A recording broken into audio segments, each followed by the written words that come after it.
आज आपण बघणार आहोत दक्षिण अमेरिका या खंडातील देश.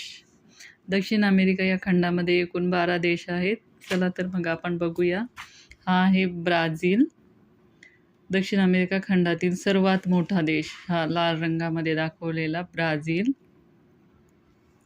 त्याच्यानंतर आहे 2 नंबरला फ्रेंच गयाना. फ्रेंच गयाना हा देश हा भौगोलिकदृष्ट्या जरी दक्षिण अमेरिका खंडामध्ये येत असला तरी फ्रेंच गयाना हा देश हा राजकीयदृष्ट्या दक्षिण अमेरिका खंडामध्ये नाही, तरी ते डेन्मार्कची टेरिटरी आहे हा फ्रेंच गयाना.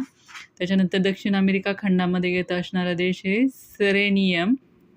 सरेनियम. त्यानंतर आहे गयाना आणि या रंगामध्ये दाखवलेला गयाना. त्यानंतर ह्या स्काय ब्लू कलरमध्ये दाखवलेला व्हेनेझुएला. त्याच्यानंतर कोलंबिया. त्यानंतर आहे इक्वेडोर. त्याच्यानंतर पेरू आणि त्याच्यानंतर आहे बोलिव्हिया.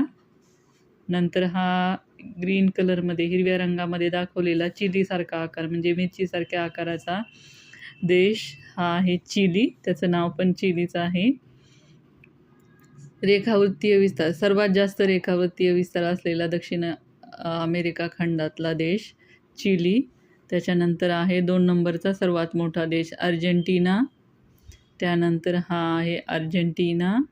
हा आहे युरुग्वे, हा ब्लू कलरमध्ये युरुग्वे. त्यानंतर हा पिवळ्या कलरमध्ये दाखवलेला पॅराग्वे आणि हा ब्राझील. असे एकूण 12 देश दक्षिण अमेरिका खंडामध्ये आहेत. कोणकोणते?